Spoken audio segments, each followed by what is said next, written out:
ஓம் முருகா போற்றி, கந்தா போற்றி, கடம்பா போற்றி, கதிர்வேலா போற்றி. அறுபடை வீடு கொண்ட முருகப்பெருமானே போற்றி போற்றி. நாளை உனக்கு 2 நல்ல விஷயங்கள் நடக்கப் போகிறது. நிச்சயமாக நடக்கும். இந்த முருகப்பெருமான் சொல்வதை கேட்டுவிட்டு மகிழ்ச்சியுடன் தூங்கு என் செல்லமே.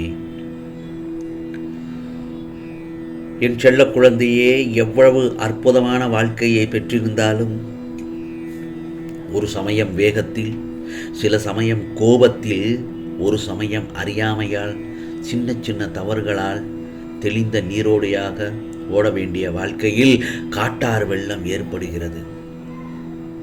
உன் வாழ்க்கையில் நடப்பதும் இதுதானே. நான் என் செல்ல பிள்ளைக்கு அமைத்து தந்திருப்பதும் அருமையான வாழ்க்கைதான்.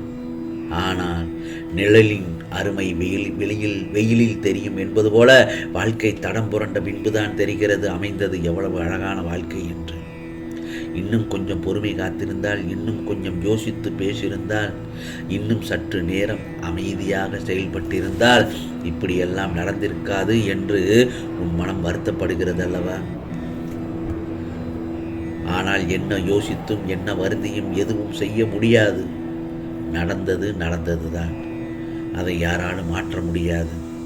உன்னாலும் முடியாது, என்னாலும் முடியாது. இனிமேல் எப்படி மீண்டும் உன் வாழ்வில் அழகான பூங்காற்றை வீசச் செய்ய வேண்டும் என்பதை பற்றி மட்டும்தான் யோசிக்க வேண்டும். இந்த முருகப்பெருமான் மீண்டும் ஒரு வாய்ப்பை உனக்காக கொடுக்க காத்திருக்கிறேன் என்பதை புரிந்து கொள். நடந்தவற்றிற்கு யார் வேண்டுமானாலும் காரணமாக இருக்கட்டும். இனி நடக்க வேண்டியது என்னவென்று முதலில் யோசனை செய்து வா. நீ வைத்த பாசம் உண்மை எனும் பட்சத்தில், என் நம்பிக்கை உள்ள பட்சத்தில் அனைத்தும் சரியாகும். உன் நம்பிக்கையால் சரி செய். உன் வாழ்க்கையில் எது நடந்தாலும் எல்லாவற்றையும் தாண்டி உனக்கு ஒரு சந்தோஷம், நிம்மதியான வாழ்க்கையை மீட்டுத் தருவது தானே இந்த முருகப்பெருமானோட கடமை. ஆகவே எந்த ஒரு காரணத்தை கொண்டும் நடந்ததை திரும்பவும் திரும்பவும் பேசி அந்த இடத்தில் பகைமையை மேலும் மேலும் வளர்க்கக்கூடாது. பக்குவம் என்பது உன்னை காயப்படுத்தியவர்களை நீ காயப்படுத்த வாய்ப்பிருந்தும் காயப்படுத்தாமல் செல்வதுதான். அதில்தான் பக்குவம் இருக்கிறது. இதை முதலில் நன்றாக புரிந்து கொள். மற்றவர்களுடைய மனதில் நீ தழும்பாக இருக்கக்கூடாது. மருந்தாகத்தான் இருக்க வேண்டும். ஆகவே அப்படி இருப்பதற்கு என்ன செய்ய வேண்டும்? பணிந்து போக வேண்டும்.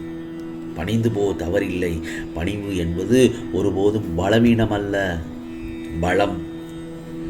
நடந்ததை நினைத்து வருந்தி கொண்டிராமல் அடுத்து என்ன செய்தால் சரியாகும் என்று நினைத்து செயல்படும்.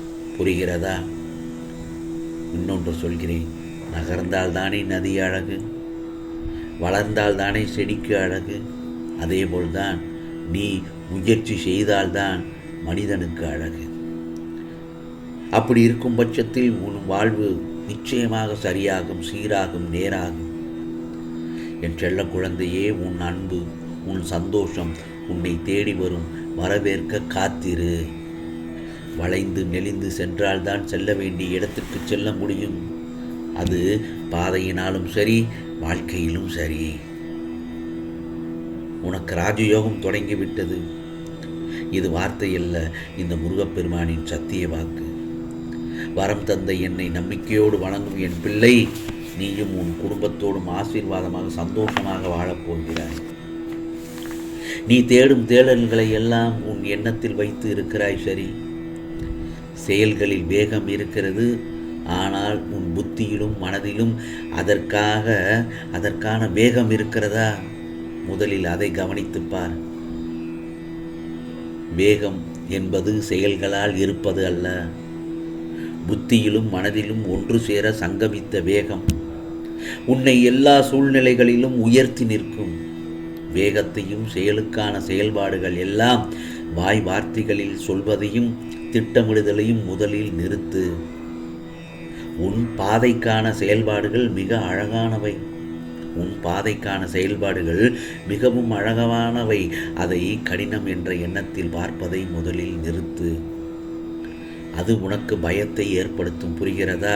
அந்த பயம் உனக்கான செயலை எந்த ஒரு செயலையும் செய்ய விடாமல் உன்னை முடக்கி போட்டுவிடும். உன் ஆற்றலை குறைத்துவிடும். உன் ஆற்றலை கொஞ்சம் கொஞ்சமாக குறைத்து கொண்டே வரும். அந்த பாதையின் அழகை உன்னால், உன் மனதால், உன் புத்தியால் அதை முதலில் உணர்ந்து அதற்கான இடத்தை உன்னில் அமைத்துக்கொள். இதைத்தான் நான் பல முறை உன்னிடம் சொல்லி வருகிறேன். இதை நீ பயணித்து வந்தால் பிறகு பார், அந்த பயணத்தின் வானவில்லாய் எல்லா வண்ணங்களின் வர்ண ஜாலங்களில் கொண்டு இருக்கும். என் செல்ல குழந்தை, நீ ஒரு வைரக்கல். உன்னை வடிவம் கொண்டு வந்து வெளிச்சத்தின் பேரொளி போல் வீசவே நான் உனக்கு இவற்றையெல்லாம் நிகழ்த்துகிறேன். நீ எந்த இடத்தில் இருந்தாலும் அழகுதான், ஜொலிப்பாய். ஏனென்றால் நான் உனக்காக பல நல்லதொரு பக்குவமான மனநிலையை உனக்கு ஏற்படுத்தியுள்ளேன். உனக்கான இரத்த ஓட்டத்தை போல் இனிமேல் என் நாவில் நிச்சயமாக என் முருகா முருகா என்றுதான் நீ சொல்லிக்கொண்டே இருப்பாய். எதற்கும் பயப்படாதே. உன்னில் நிச்சயம் வெற்றி என்ற தெய்வத்தை நான் ஏற்றுவேன். நீ உன்னுள் பார்க்கும் அனைத்துமாய் நான் இருப்பேன். கவலைப்படாதே. உன் விசுவாசத்தையும் எவ்வளவு உன்னதமானது என்பதை நான் நன்கு அறிவேன். அதனால் நிச்சயமாக எல்லாம் சரியாகிவிடும். கவலைப்படாதே. நீயும் உன் குடும்பத்தோடும் சந்தோஷமாக வாழப்போகிறாய். இதோ நீ வாழ்க்கையில் கஷ்ட நஷ்டங்களிலிருந்து உன்னை விடுவிக்கப் போகிறேன். நீ இதுவரை என்னிடம் கண்ணீர் மல்க கேட்ட அனைத்தையும் உனக்கு தரப்போகிறேன் இந்த முருகப்பெருமான். நீ தனியாக நடப்பதாக நினைக்கிறாய். நிச்சயமாக இல்லை. உன் பாதை என்னால் தான் வடிவமைக்கப்பட்டது. நான் உன் வாழ்க்கையை உருவாக்கியவன். நீ சிந்தும் கண்ணீர் மற்றும் வழிகளை நான் உணர்கிறேன். என் கண்களை நன்றாக உற்றுப்பார். உன் வழிகளை மௌனமாக குணப்படுத்தி உனக்கென்ற நல்ல நேரத்தை உருவாக்கி கொண்டிருக்கின்றேன். ஆகவே நல்லது நடந்தாலும் அதில் ஒரு காரணம் இருக்கிறது என்பதையும் நன்றாக தெரிந்து கொள். அதே நேரத்தில் தீயது நடப்பதற்கும் ஒரு காரணம் இருக்கிறது என்பதையும் முதலில் அதையும் தெரிந்து கொள்ள வேண்டும். ஆகவே உன்னிடம் உள்ள கஷ்டங்களை தீர்த்துவிட்டு உன் கனவை நிஜமாக்கப் போகிறேன்.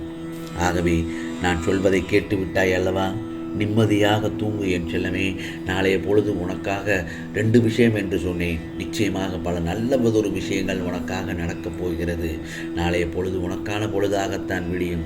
இது முருகப்பெருமானின் அருள் வாக்கு, சத்திய வாக்கு. நிம்மதியாக தூங்கு. ஓம் சரவண பவ.